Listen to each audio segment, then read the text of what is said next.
straight from Alfie's Fish and Chips, 610 North H Street in Lompoc, California, 93436, 805-736-0154.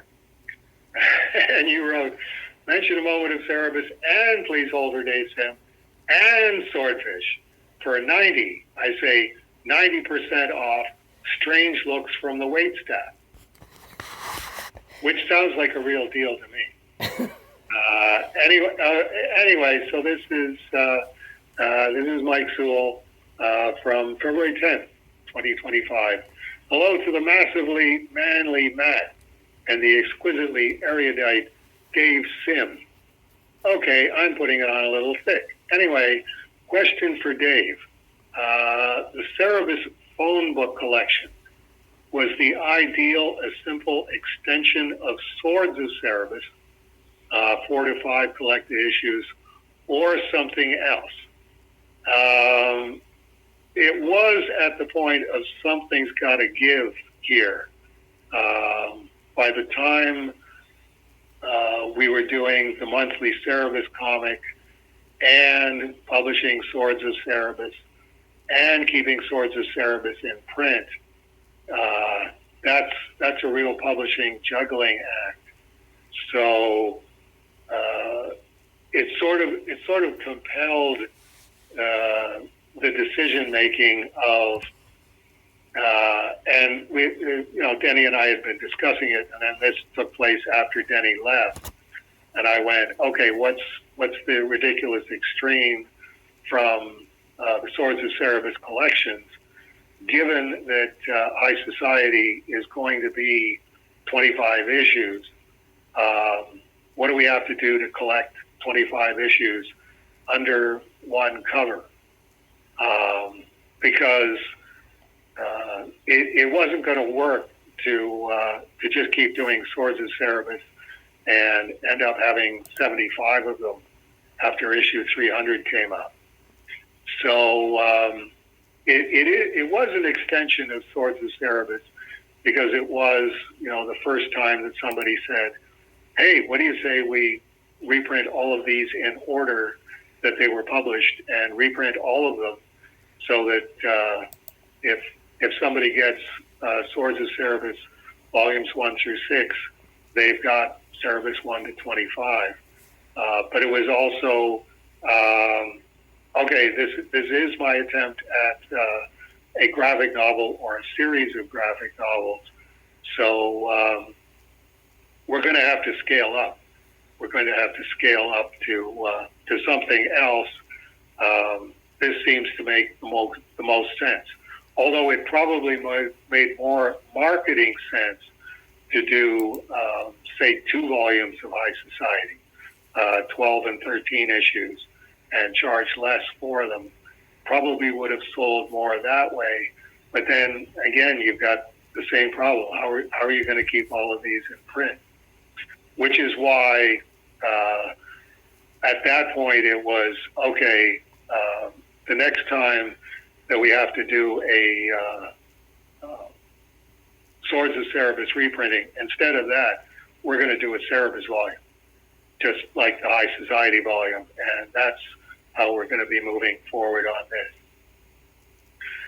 Were you at all inspired by Harry Crummer's bound Marvel collection? What did Harry have anyway? Whole runs of Fantastic Four and Spider-Man? Were they hole punched in 3-ring binders or professionally bound? They were professionally bound. Did these collections ever turn up after Harry passed away?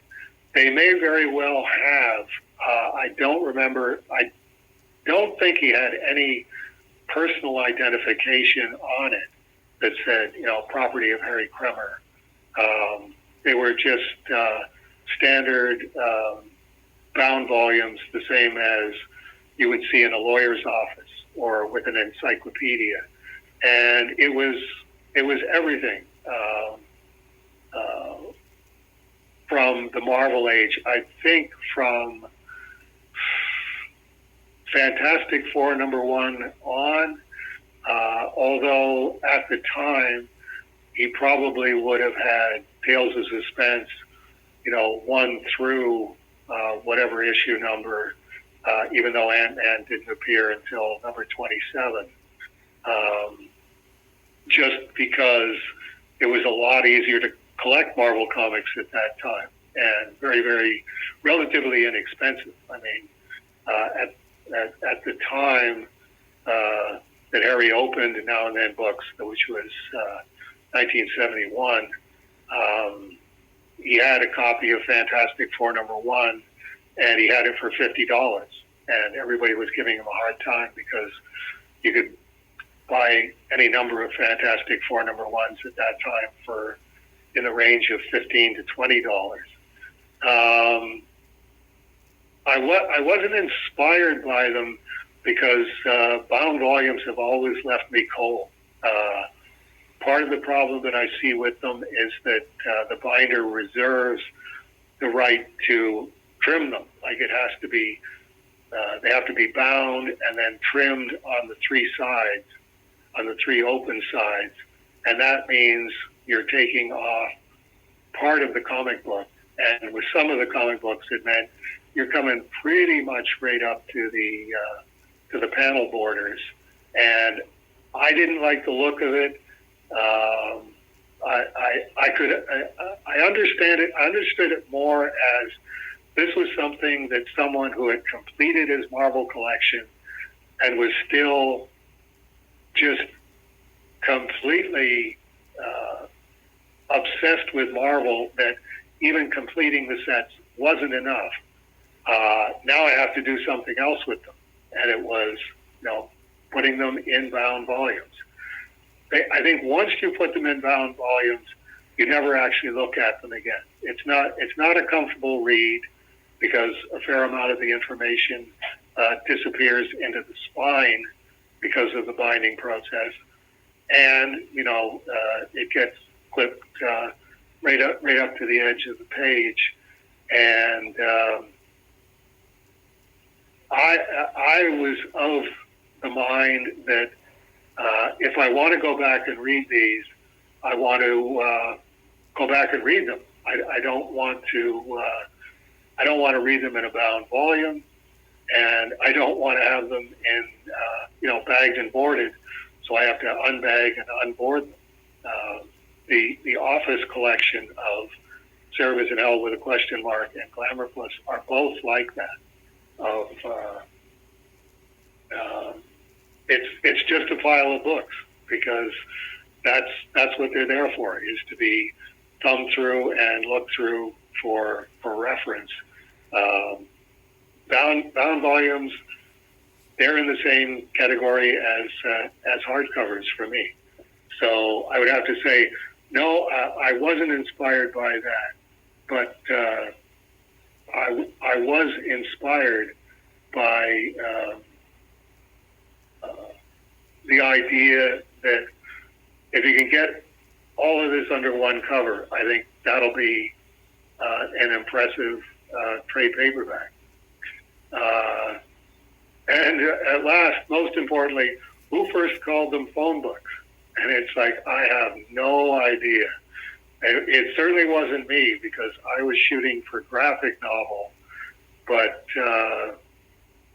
at the time, and I think right up to the present day, everybody's idea of what a graphic novel is anything that's longer than 40 or 50 pages. That's a graphic novel. But what Dave Sim did was phone books, because not a lot of people did those. So it was Rob I'm going to get his name wrong, McClintock, who called them spider womping volumes. And that's one of those, well, it would be nice to have something dignified to call the Cerebus trade paperbacks, acknowledging that they're thicker than 90% of what people call graphic novel. I remember when Frank Miller gave me a copy of the bound Dark Knight Returns. And I said, "That's a nice, slender little volume, Frank." And he said, "Oh, shut up." P.S. from MJ Mike Dodger Shirley Sewall. P.S. You are invited to my restaurant anytime, but it is pronounced Lompoc, not Lompoc. One of those pesky Native American spelling things. W.C. Fields set his 1941 film The Bank Dick in Lompoc and mispronounced it Lompoc the entire time. Locals have still not forgiven him. Fair warning. And I apologize sincerely. I got Lompoc from Johnny Carson because I forget the name of his head writer, but he was one of those guys where there's just funny sounding names and funny sounding terms and whatever else. You keep a list of those in your head. So anytime there was a joke about ending up somewhere in California, the punchline would be Lompoc or Burbank. Burbank was funny at the time as well. I'm wondering if that was why W.C. Fields did that in 1941. You may call it Lompoc, but Lompoc is funnier, so that's what I'm going to call it. And then Matt says, "Who are you going to argue with, Shirley? W.C. Fields? You'll look pretty silly yelling at the ground." That's true. That's true.